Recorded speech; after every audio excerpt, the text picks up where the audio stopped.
प्रिय छात्रों, आज हम माइक्रोवेव स्पेक्ट्रोस्कोपी में पिछले लेक्चर के अंदर हमने सिंपल रिजिड डायटोमिक रोटेटर के स्पेक्ट्रम के बारे में व्याख्या करी थी और वहां प्राप्त होने वाले स्पेक्ट्रम को देखा था। आज उससे संबंधित स्पेक्ट्रम की स्पेक्ट्रल लाइंस की इंटेंसिटी के बारे में यहाँ पर हम जानकारी प्राप्त करेंगे। इससे पहले की स्लाइड में आप यहाँ पर देख सकते हो कि इन संक्रमणों से होने वाले जो स्पेक्ट्रल लाइंस हैं वो इस डायग्राम में आपको एक समान तीव्रता वाली नजर आ रही हैं, जबकि किसी भी प्रकार का स्पेक्ट्रम यदि देखते हैं तो वो इस प्रकार से हमें ऊपर नीचे लाइंस का बना हुआ नजर आता है, यानी कि एक समान तीव्रता वाली रेखाएं प्राप्त नहीं होती हैं। तो उसका क्या कारण है? तो यहाँ पर हम देख सकते हैं कि theoretically we see that the microwave spectrum of a rigid diatomic rotator is seen as lines of equal intensity, यानी कि हम लाइंस ऑफ इक्वल इंटेंसिटी की लाइन देख रहे हैं और इक्वल स्पेसिंग टू बी हम यहाँ पर देख रहे हैं। परंतु वास्तव में जो स्पेक्ट्रम है वो लाइंस ऑफ डिफरेंट इंटेंसिटी से बना हुआ होता है। कोई भी स्पेक्ट्रम है उसमें कभी भी जो तीव्रताएं होती है वो समान नहीं हो सकती। इन इंटेंसिटीज को प्रभावित करने वाले जो दो महत्वपूर्ण कारक हैं उन दोनों महत्वपूर्ण कारकों की यहाँ पर हम विवेचना करेंगे। तो जो पहला महत्वपूर्ण कारक है वो है मैक्सवेल बोल्ट्जमैन पॉपुलेशन, यानी कि मैक्सवेल बोल्ट्जमैन के अनुसार जनसंख्या। इसका मतलब ये है कि किसी भी जे लेवल में जे बराबर 0 लेवल के तुलना में कितना अधिक उस लेवल का पॉपुलेशन है, यानी कि according to this the intensity of lines are directly proportional to the molecular population.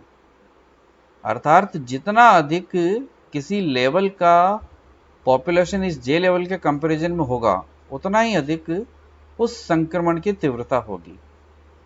Population of level from where transition occurs, यानी कि जहां से संक्रमण हो रहा है वहां पर यदि आणविक जनसंख्या अधिक होगी तो वहां से होने वाले संक्रमणों की जो तीव्रता है वो अधिक होगी। इस पॉपुलेशन को हम निम्न समीकरण द्वारा समझ सकते हैं कि the population for any J level compared to J zero is given by N J divided by N J zero बराबर e raise to the power minus E J upon K T. आगे इसका और solution दिया है ये इस प्रकार से एन जे बराबर एन जे जीरो बराबर e raise to the power minus, आप कंप्लीट इसे आगे देख करके यदि सॉल्व करें तो हम इस लेवल पर पहुंचते हैं log N J by N J zero बराबर minus B H C J plus one divided by 2.303 K T. यदि यहां पर हम रफ वैल्यू रखें बी के लिए 2, तापमान के लिए रूम टेम्परेचर लगभग मानते हुए 300 डिग्री के, तो हम देख सकते हैं कि किसी लेवल जे बराबर 1 के लिए जे बराबर 0 की तुलना में क्या मॉलिक्यूलर पॉपुलेशन प्राप्त हो रही है।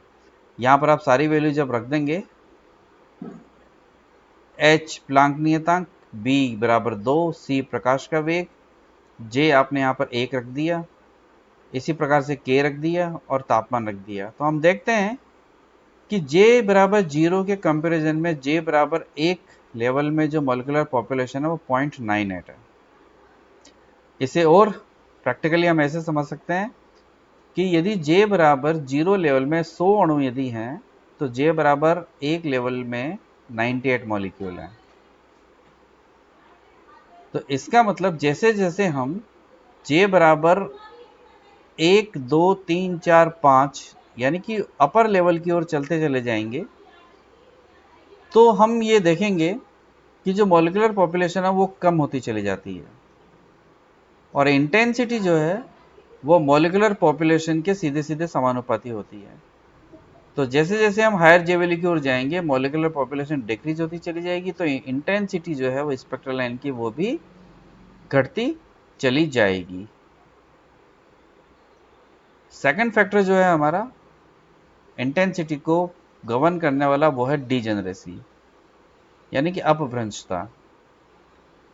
तो यहां पर महत्वपूर्ण यह है कि हर एनर्जी लेवल J जो है वो 2J+1 डीजेनरेसी से एसोसिएटेड होता है, या यूं कहो कि हर J लेवल में 2J+1 के बराबर उप ऊर्जा स्तर उपस्थित होते हैं। इसे आप इस तरह भी समझ सकते हो कि जैसे हमारा उपकोष होते हैं, उस कोष के अंदर उपकोष है S, P और D। तो जैसे P उपकोष है तो उसमें हमारे पास में 3 कक्षक हैं, ऐसे ही D उपकोष है उसमें हमारे पास में 5 कक्षक हैं। उसी प्रकार से यहाँ पर हर J लेवल में हमारे पास में यहाँ पर उप ऊर्जा स्तर उपस्थित होते हैं। तो जैसे जैसे J वैल्यू बढ़ती चली जाएगी, उनमें उपस्थित होने वाले उप ऊर्जा स्तरों की जो संख्या है वो भी बढ़ती चली जाएगी।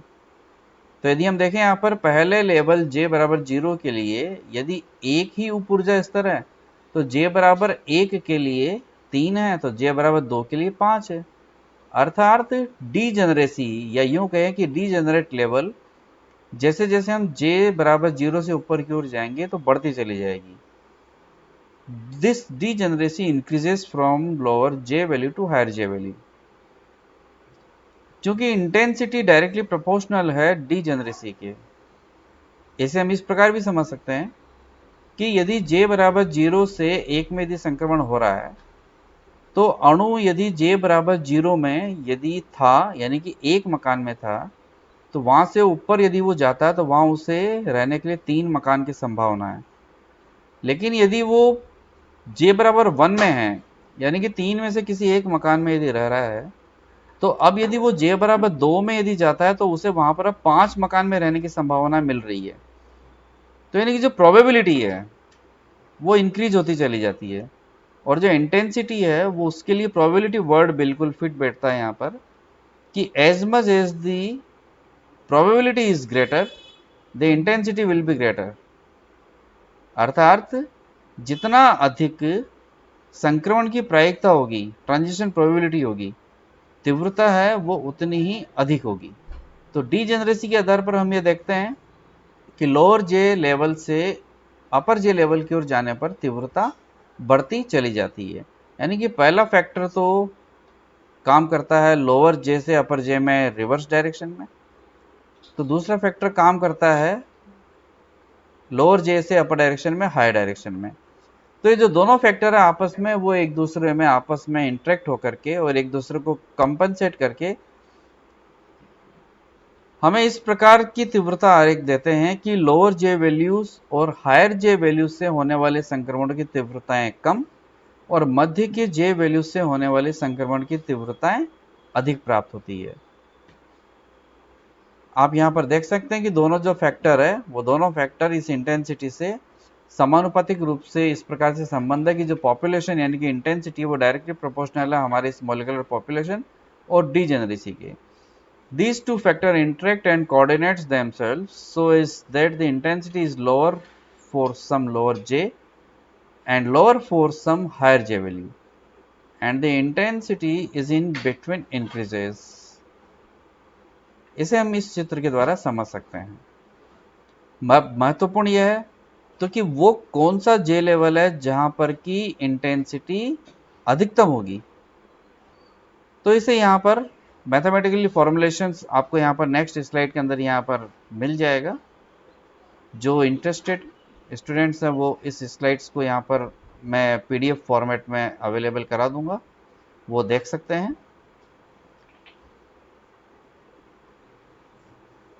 आपको केवल यहाँ पर ये ध्यान रखना है कि कौन सा वो J लेवल है जहां से कि तीव्रता उच्चतम प्राप्त होगी। उसका जो मैथमेटिकल फॉर्मुलेशन है, जो इक्वेशन है वो ये है, J मैक्सिमम बराबर √KT divided by 2BHC minus ये साइन जो है वो इस रूट के बाहर है -1/2, यानी इस कंप्लीट सॉल्यूशन के बाद -1/2। तो हम उस J वैल्यू पे पहुंचेंगे जहां से होने वाला जो संक्रमण हमारा वो मैक्सिमम होगा। इस प्रकार से हम जो इंटेंसिटी है हमारी सिंपल डायटोमिक रिजिड रोटेटर के लिए उसकी हम व्याख्या कर सकते हैं।